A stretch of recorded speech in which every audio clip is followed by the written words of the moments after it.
The delivery was routine. That was what Daniel Brooks told himself when he turned off Route 15 onto the long gravel drive that wound through the elm trees toward Whitmore Estate. A Tuesday in mid-October. Burnt orange leaves plastered against the windshield every time the wind shifted. The radio was playing something low and country that he wasn't really listening to. He had done 100 deliveries like this. He would hand off the package, get a signature, drive away. He would be home by 5:30. Noah would be at Mrs. Pelham's next door, probably watching something with talking animals. He parked the van at the side entrance. A man in a gray uniform answered the door, the estate manager, or maybe a butler. Daniel wasn't sure, and led him through a marble hallway into the main receiving room to collect the signature. Daniel stepped through the door. He stopped. On the wall, framed in dark walnut and lit by a recessed spotlight above, was a portrait oil on canvas, nearly 4 feet tall. The woman in the painting wore a cream dress and stood in a garden that Daniel did not recognize. Her hair was the same warm brown, her chin tilted slightly, the way it always did when she was listening hard to something, and around her neck hung the thin silver chain he had bought her for their 3rd anniversary at a small antique shop in Portsmouth, New Hampshire. Because she said she never wanted jewelry that looked expensive, only jewelry that looked like it meant something. The nameplate at the base of the frame read, "Victoria Whitmore, the Lost Daughter." Daniel did not hear himself speak. He only became aware that he had spoken when the woman behind him answered. "Excuse me?" she said. He turned. She was in her mid-40s, dark-suited, silver at her temples, with eyes the color of deep water. She had the stillness of someone accustomed to being the most powerful person in any room. She was watching him the way people watch someone who has just said something alarming at a dinner party. "The woman in that portrait," Daniel said. His voice was not steady. The room held its breath. Eleanor Whitmore looked at him for a long moment. Then she looked at the painting, and the color left her face so completely and so quickly that Daniel thought she might fall. Daniel Brooks had been working for Hartfield Courier and Logistics for going on 4 years. Before that, he had done dispatch at a trucking company. Before that, he had worked the overnight shift at a machine parts warehouse outside Manchester, New Hampshire, before Lily's pregnancy made night shifts impossible for either of them. He was 36 years old. He drove a white panel van with a dent on the passenger side door from a parking garage pillar in downtown Hartford. His lunch was usually a sandwich and a bag of pretzels that he ate in the van, parked outside whatever strip mall was convenient. He was not unhappy with his life. He had Noah, who was 5 and who thought that cranes were the greatest invention in human history. He had the house in Norwalk, a rental, but a good one, with a yard, and he had Mrs. Pelham next door, who was 71 and had appointed herself Noah's honorary grandmother. What Daniel did not have, and had not had for 3 years, was Lily. She had been 32 when her heart gave out. A congenital defect, the doctor said, the kind that could go undetected for decades and then announce itself without warning. She had been teaching finger painting to a room full of 4-year-olds on a Thursday morning in March. She had sat down at her desk between groups and simply didn't get back up. The school counselor had called Daniel. He had been in the middle of a delivery in Bridgeport. He had pulled over on the side of I-95 and sat there for 20 minutes before he was able to drive again.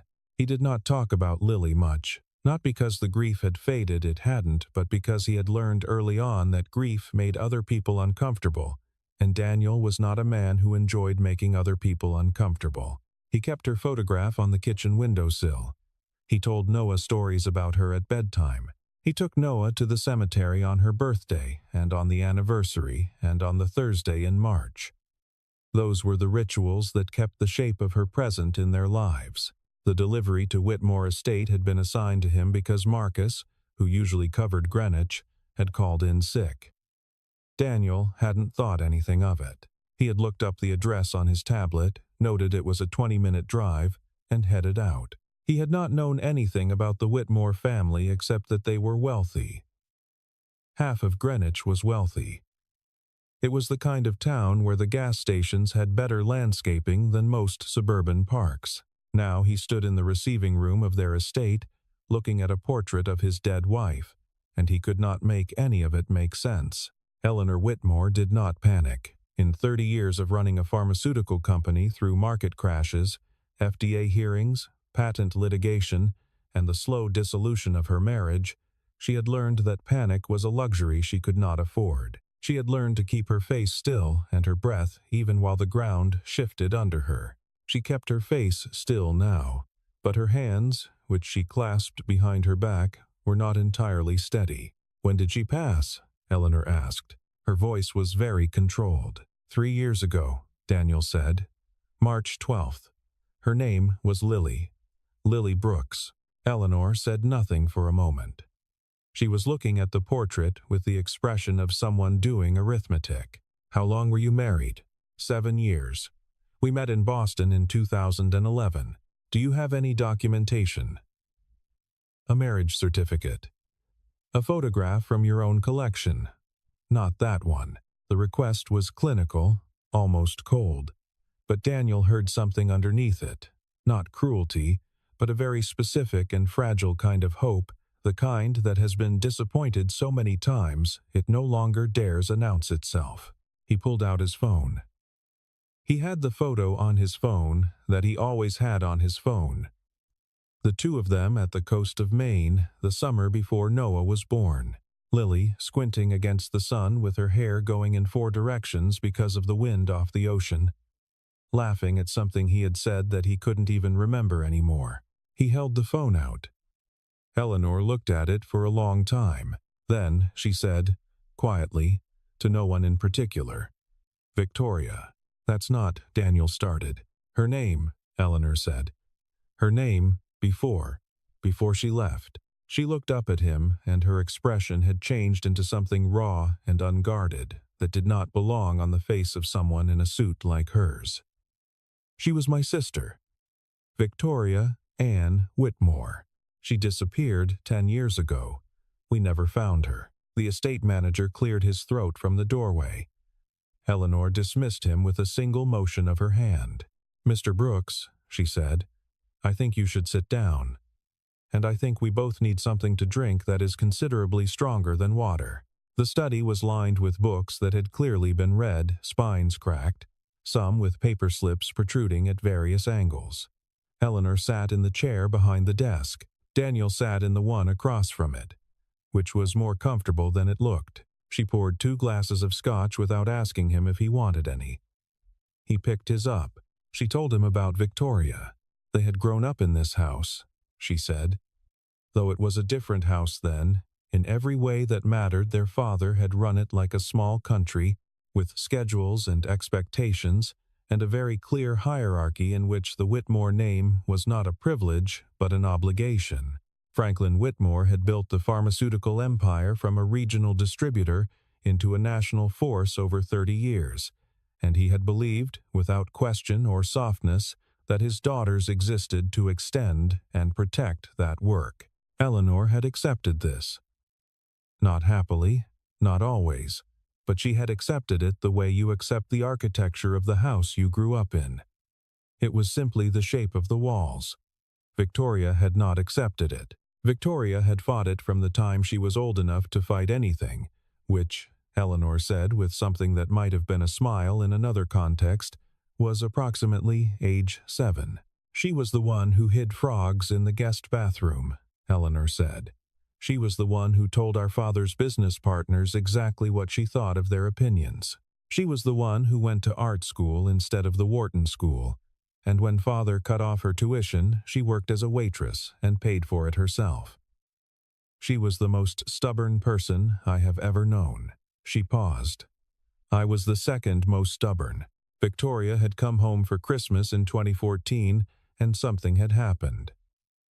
Eleanor was still not entirely sure what, only that it had involved their father, and a conversation behind closed doors that had lasted 2 hours and ended with Victoria walking out of the house carrying a single bag. She had sent one postcard. It was postmarked Boston. It said only, I need to be something other than a Whitmore for a while. Their father had hired investigators. The investigators had found nothing they could act on a woman who changed her name and paid cash for things and did not want to be found, was under no legal obligation to be found. Franklin Whitmore died in 2018 without knowing where his younger daughter was. Eleanor had continued the search quietly, out of her own resources, out of something she could not fully explain, even to herself. Not duty, not guilt, exactly. Something closer to the particular ache of an incomplete sentence. And now you're telling me, Eleanor said, that she was a preschool teacher in Norwalk, Connecticut, 40 minutes from this house. She set her glass down precisely in the center of the coaster. For 7 years. Daniel said nothing. There was nothing useful to say. She could have called, Eleanor said. It wasn't an accusation. It was only the truth, said quietly, and the weight of it filled the room like water. You have a son, Eleanor said. It was not quite a question. Noah, Daniel said. He's 5. She looked at him steadily. Is he here with you today? No. He's at the neighbor's. He paused. Mrs. Pelham, would you be willing to bring him to meet me? Not today. Whenever is comfortable. I recognize this is a great deal to absorb. She stopped. For both of us. Daniel looked at the scotch in his glass. He had not drunk any of it. He set it back down on the desk. I need to understand something first, he said. Lily, Victoria, she never told me. Not one word. 7 years, and she never mentioned a sister, a family, any of this. He looked up. Did she tell you about me? Did she contact you at all? Eleanor shook her head. Nothing. After the postcard, nothing. He sat with that for a moment. She was a private person, he said finally. It was not a defense. It was just true. Lily had been the kind of person who listened more than she spoke, who kept her interior life organized and quiet, who shared herself in gestures more than in words, the way she had learned every name of every child in Noah's playgroup within a week, the way she had taped a hand-drawn card to the bathroom mirror every year on his birthday, with some small and specific observation about him that he hadn't even known she'd noticed. He had loved her for exactly that quality, the way she paid attention. He had also, he now understood, been so grateful to receive it that he had never thought carefully about what she withheld. What do you want from this? Daniel asked. Eleanor did not answer immediately. When she did, her voice was careful. I want to know my sister's son. That is all I am asking for right now. She held his gaze. I am not asking for anything else. I am not trying to insert myself into your life, or Noah's. I'm asking for the opportunity to know that she had something good, that she was happy, that she stopped. I just want to know she was happy. Daniel thought about the kitchen in Norwalk. He thought about Lily on the back porch on summer evenings with a glass of iced tea, listening to the neighborhood. He thought about the way she sang off-key to the radio when she thought no one could hear, and the way she had held Noah's hand that first morning of preschool, both of them equally nervous, and the way she had looked at Daniel sometimes across a room with an expression of such uncomplicated satisfaction that it made his chest ache to remember it. She was happy, he said. Whatever she left behind, wherever she went, she was happy. Eleanor Whitmore looked at the window. The elm trees moved in the October wind. Good, she said softly. That's good. Daniel drove home and sat in the driveway for 10 minutes before going inside. He told himself he was thinking. He was not entirely thinking. He was doing that thing the grief counselor had told him about 3 years ago, the one he'd seen twice and then stopped seeing because the appointments made him feel like he was studying his own sorrow rather than living. Through it, the thing where you sit very still and let the feeling be, present without trying to name it or sort it. He picked Noah up from Mrs. Pelham's at 6:15. Noah was wearing a paper crown he'd made from a cereal box and had named himself King of the Cranes. He talked about cranes for most of the drive home and most of dinner. Daniel listened and nodded, and answered questions about cranes, and when Noah was in the bath, he stood in the hallway and looked at the photograph on the kitchen windowsill, the one from Maine, and thought, "You kept a secret for 7 years. I am trying to understand why." He did not feel angry. He had expected to feel angry, probing around the edges of the day's discovery. But what he found was something more complicated and less comfortable, a kind of grief that had folded back on itself, grief for a woman he had thought he knew fully and now understood he had only known partially, and the particular loneliness of realizing that the person who could explain the missing part was gone. He called Eleanor Whitmore the following Monday. He had found her direct number on the card she'd pressed into his hand before he left cream cardstock, embossed, no title, just the name and 2 numbers. "I've been thinking about the DNA test," he said. "So have I," she said. "I can have a kit sent to your house, a reputable lab. Results in 5 to 7 days, no pressure." "Send it," he said. The results came in 6 days. Daniel opened the email alone, early in the morning before Noah was awake, with a cup of coffee going cold beside the laptop. He read the summary. Then he scrolled to the confirmation. Then he closed the laptop and sat there. The number was 99.97%. He called Eleanor at 8 a.m. She picked up on the second ring, which suggested she had been waiting. "You already know," he said. "Yes," she said. "They sent the results to both of us." A pause. "How are you?" He thought about it. "I don't know yet," he said honestly. "That seems about right," she said. "Take whatever time you need, but whenever you're ready, if you're willing, I would like very much to meet Noah." He thought about what Lily had wanted for Noah. She had wanted him to know he was loved from every direction. She had said that once, in exactly those words, when Noah was newborn and both of them were awake at 3 in the morning and running on nothing. "Saturday," Daniel said. "We'll come Saturday." Noah sat cross-legged on the Persian rug in Eleanor's receiving room, directly below the portrait of Lily, and announced that the house was like a castle. "It's not quite a castle," Eleanor said.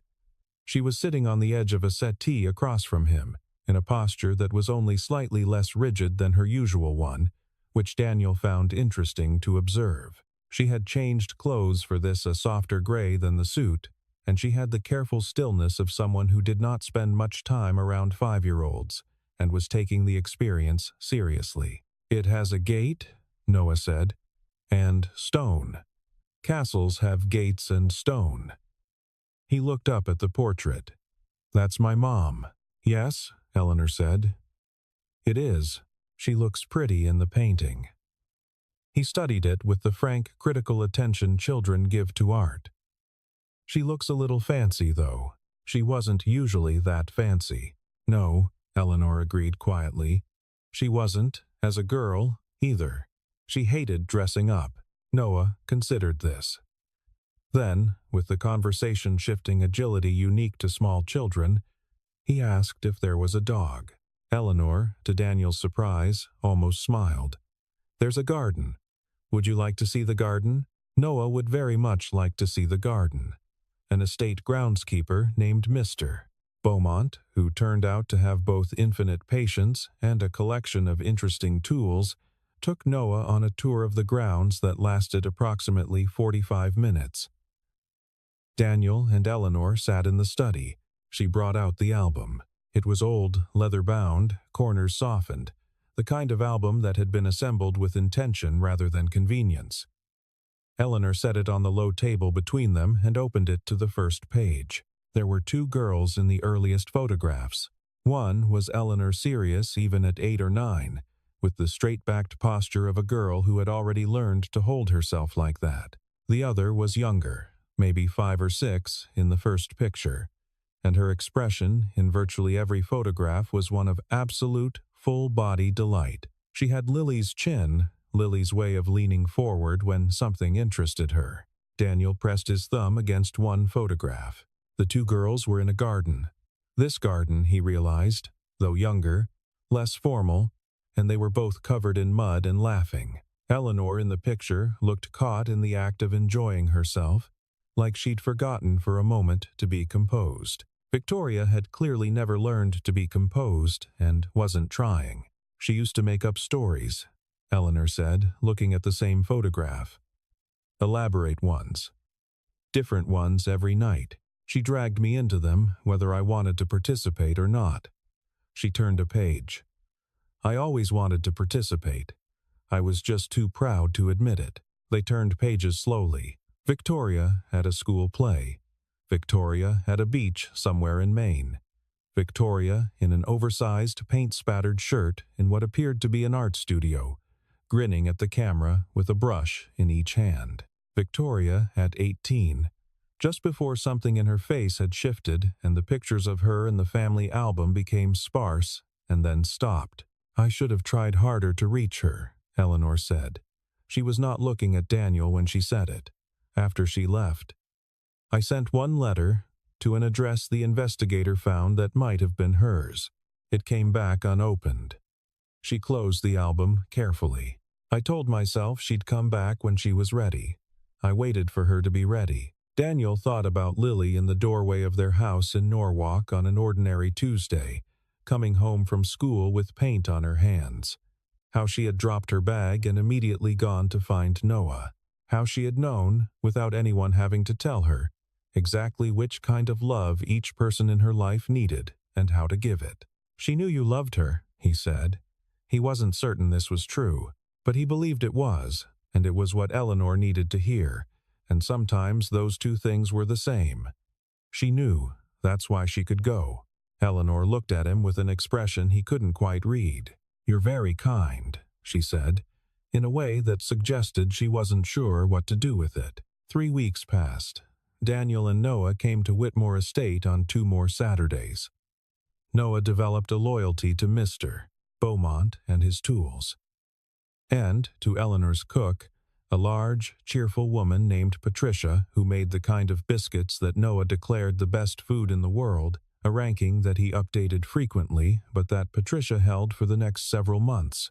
Eleanor was making an effort, Daniel could see that clearly, and the effort was not the calculated kind, not the managed generosity of someone negotiating a social dynamic. It was the uncomfortable, slightly formal effort of someone who wanted something genuine and was not sure how to ask for it without looking like she was asking for it. He understood that.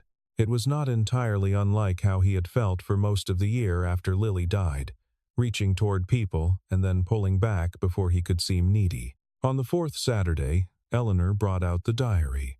She had found it, she explained, in a box of Victoria's things she hadn't been able to bring herself to open for years. A shoebox, of all things, kept in the back of the estate's archive room. She had opened it the week before and found the diary inside. I read enough to know. She stopped. There's a passage I think you should see. I haven't read the whole thing. I don't think it's mine to read. She held it out to him. I've marked the page. It was a small notebook, the kind with a black cover and a red spine that you can get at any drugstore. Lily's handwriting, he would have recognized it anywhere.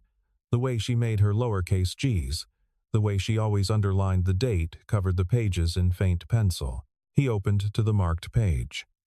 The entry was dated April 2011.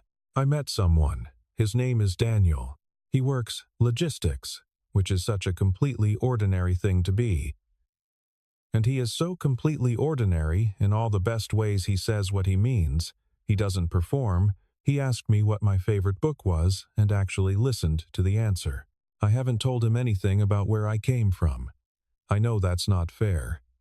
I know eventually I'll have to, but I wanted, just for a while, to be someone he could meet from the beginning, not someone with a history he has to understand before he can see me. Just me, just whoever I actually am, outside all of it. Daniel sat with the diary closed on his knees for a long time. Outside the study window, he could hear Noah in the garden, asking Mr. Beaumont something in the earnest and slightly demanding way that Noah asked everything. He thought about the woman who had written those words, 26, alone in whatever apartment she'd found herself in, starting from nothing, working something out about who she wanted to be. He thought about the courage it must have taken and the loneliness it must have carried. He thought about how she had chosen him, specifically and deliberately, not because of anything he represented or had or came from, but because of how he listened. He set the diary carefully on the table. He was not going to cry in Eleanor Whitmore's study. He was going to sit here and breathe for a moment, and then he was going to go find his son in the garden. She was trying to figure out who she was, he said. Separate from all of this. I know, Eleanor said. I think she succeeded. He nodded. He pressed his hand flat on the cover of the diary for a moment, the way you press your hand on the page of a book when you need to feel that it's real, and then he stood up. I'm going to check on Noah, he said. Of course, she said. He was almost at the door when she said his name. He stopped. Daniel. Thank you. For letting me have this. He turned back. She was sitting very straight in her chair, the way she always sat, but her hands were in her lap and she looked, for the first time since he'd met her, not powerful, just human. Thank you, he said, for wanting to know her. He went to find Noah. It was a Tuesday in November, the week before Thanksgiving, when it happened. Noah was asleep in one of the guest rooms upstairs. He had fallen asleep on the drive over, and Daniel had carried him in rather than wake him, and Patricia had made up a bed with the practiced ease of someone who expected this sort of thing. Eleanor and Daniel were in the sitting room with the fire going and the big windows showing nothing but dark and the faint shapes of the elm trees. They had been talking about Lily for a while, and then they had stopped.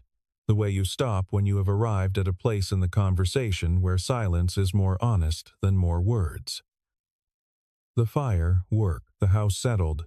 Somewhere above them, Noah breathed in a guest bed with a too large pillow. Daniel was aware, gradually and then suddenly, that he was very comfortable. Not comfortable the way you are when you are relaxed, comfortable the way you are when you are in the right place, which is a different and more frightening feeling. He had not felt this way since Lily was alive.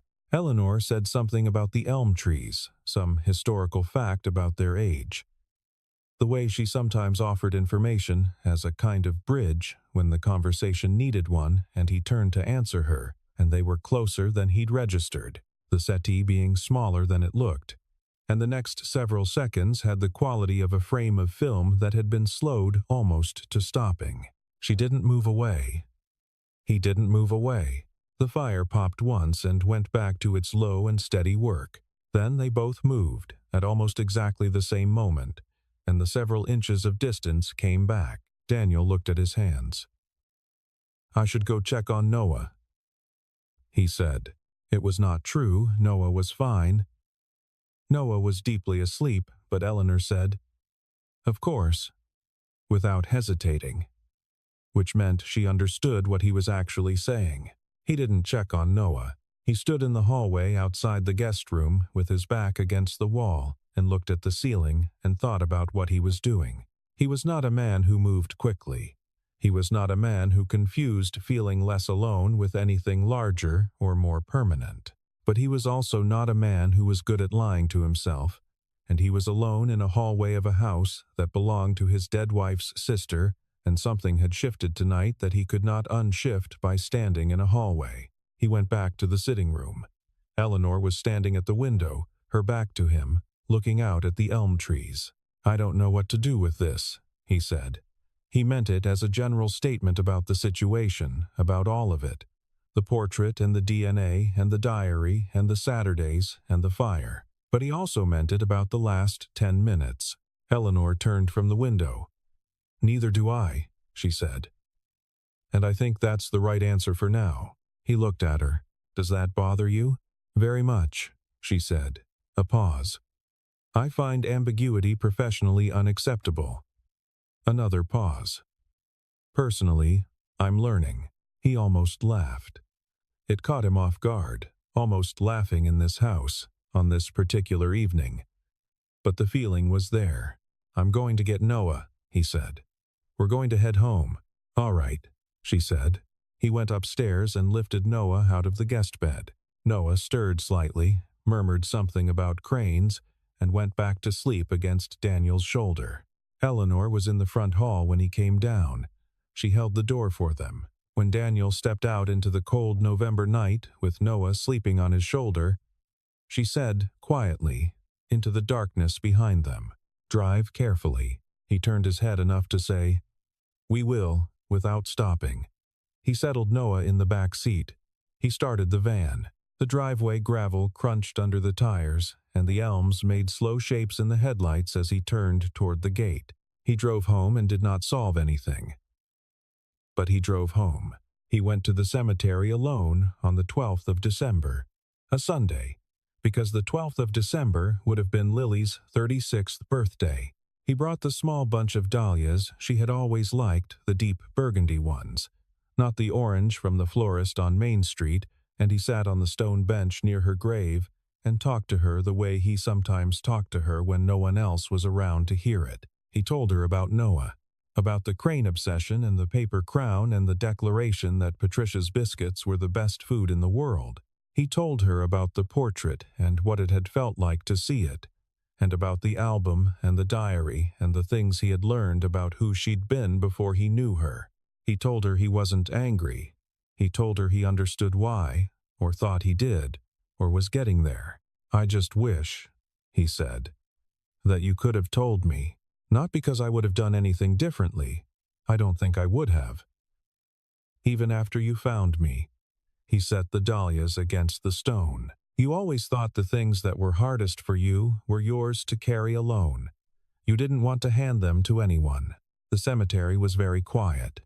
Someone else was visiting a grave a few rows over, a woman in a red coat, moving slowly. He heard footsteps on the gravel path before he saw her. Eleanor stopped at the edge of the row and looked at him, and in her expression was the particular discomfort of someone who has intruded on something private and knows it. "I'm sorry," she said. "I come on her birthday. I didn't know you'd be here. I can come back." "No," Daniel said. "Stay." She came to stand beside him. She had brought flowers, 2 white amaryllis, 3 stems, which was what she always brought because it was what Victoria had told her once she liked, at a holiday dinner a decade before she'd left. Eleanor set them carefully beside his dahlias. They stood in silence for a while. "I've been thinking," Eleanor said finally, "about what you told me, that she was happy." She put her hands in her coat pockets. "I think I've been angry at her for leaving, for a long time. Underneath everything else, the searching, the hoping, there was just anger. And I've been sitting with the question of whether I'm allowed to be angry at someone who's gone." She paused. "I've decided I am, and that it doesn't change how much I love her." Daniel nodded slowly. "I had to decide something like that too, about a different part of it." "I know," she said. She glanced at him. "I think she would have told you eventually. I think she was working up to it. Maybe." He looked at the grave. The light was going thin and golden in the afternoon way of December, the kind of light that makes everything look like it's being remembered. She was a slow processor. She liked to understand something completely before she said it out loud. "She got that from our mother," Eleanor said. Then, surprised by herself, "I don't usually talk about our mother." "You can," Daniel said. "If you want." Eleanor looked at him for a moment. Then she looked back at the grave, and the winter light, and the burgundy dahlias and the white amaryllis lying side by side against the stone. "I think," she said carefully, "that she would want us to be all right. I think she would want Noah to be all right. And I think she'd be." She stopped. Tried again. She was always looking for people who deserved good things. She had a very specific sense of who those people were. She met his eyes briefly, then looked away. I think she chose correctly. Daniel had nothing to say to that. He stood with it. The woman in the red coat finished at her grave and walked slowly back toward the parking lot. The cemetery returned to its particular stillness. "Noah asked me last week," Daniel said finally, "if he could call you Aunt Ellie." He watched her face change. "I told him I'd check." Eleanor looked at the grave. Something moved in her expression, the controlled surface of it, giving way to something that had been under there all along, patient and very old. "Tell him," she said, that Aunt Ellie would like that very much. The Saturday before Christmas, Noah decided that Whitmore Estate needed a Christmas tree. He announced this upon arrival, with the certainty of someone presenting a solution to a problem so obvious it was almost embarrassing that no one had addressed it sooner. Eleanor, who had not decorated for Christmas in several years, for reasons she had not examined closely, heard him out with the gravity the proposal deserved. "You may be right," she said. 3 hours later, Mr. Beaumont had located a 7-foot Douglas fir from a farm 15 miles north. Patricia had found 3 boxes of ornaments in the east storage room that no one had touched since Eleanor's parents were alive, and Noah was sitting on Daniel's shoulders so he could reach the higher branches, directing operations with the focused authority of King of the Cranes. Eleanor stood back and watched. She was aware that this was not her normal Saturday. Her normal Saturday involved the weekend edition of the financial papers and phone calls with the legal team about the pending merger, and a long, quiet dinner that she ate at the kitchen island rather than the formal dining table because the formal dining table, which seated 14, was absurd for one person. Her normal Saturday was productive. It was organized. It was appropriate to her life. This Saturday her house smelled like pine and Patricia's Christmas cookies and the particular warm dust of old ornaments being unwrapped from tissue paper after years in storage. Noah was singing some song about a reindeer that he had learned at school and getting most of the words wrong and not caring. Daniel was laughing a real laugh, the whole face kind that she had only heard from him a handful of times because Noah had just placed a star-shaped ornament directly in the center of his father's forehead and declared it his crown. Eleanor Whitmore, who had run a company of 4,000 people through 3 recessions and 1 global pandemic, and had been called in various publications, formidable, precise, and uncompromising, stood in her own receiving room on a December Saturday and felt, quietly and without drama, something unknot in her chest. She did not know what the next year looked like. She did not know what, if anything, she and Daniel were to each other beyond the parents and guardian figures in Noah's expanded world.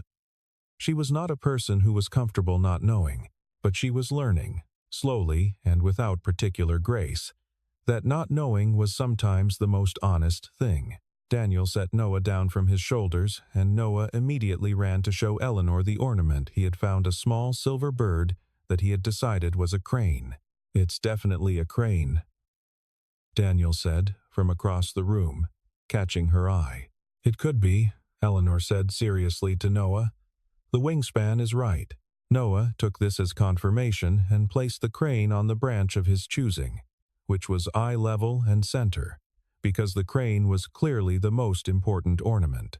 Patricia came in with a tray of hot chocolate. Noah accepted his with both hands, and the ceremony appropriate to receiving something precious. He settled himself on the rug in front of the half-decorated tree and looked up at it with the expression of someone assessing work in progress and finding it acceptable. "It's good," he said. "It needs more stuff, but it's good." Daniel sat on the settee. Eleanor sat in the chair across from him. The fire was going. The tree smelled like winter. Through the window, the estate grounds lay quiet under a sky the color of old pewter, the kind of sky that might deliver snow before dark. Noah asked for a second hot chocolate and was told he should finish the first one.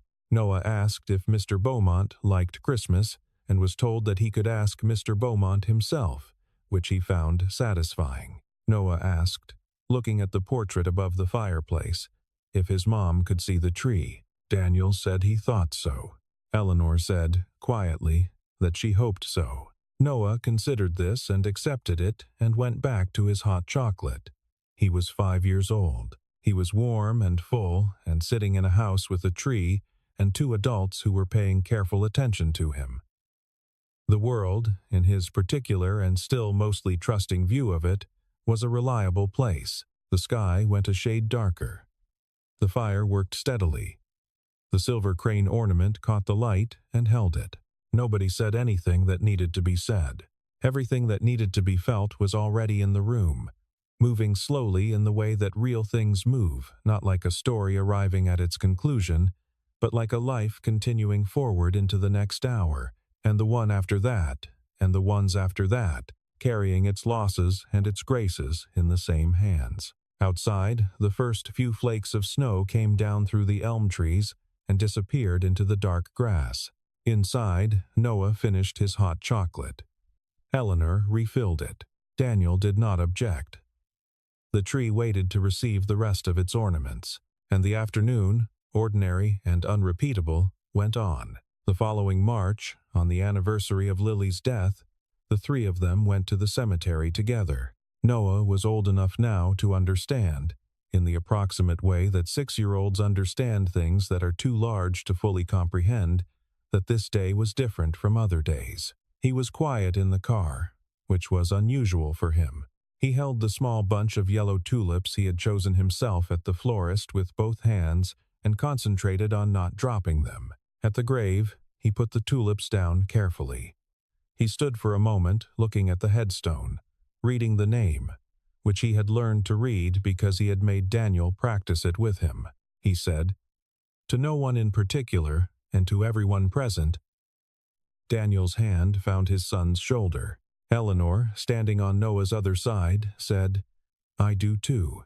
Noah nodded, satisfied. Then he looked up at the March sky, pale and cool, with the particular quality of early spring light that promises nothing, and nevertheless feels like a promise, and said he thought they should get breakfast on the way home because he was hungry. Daniel and Eleanor looked at each other over the top of Noah's head. It was the look that parents exchange, not romantic, not complicated.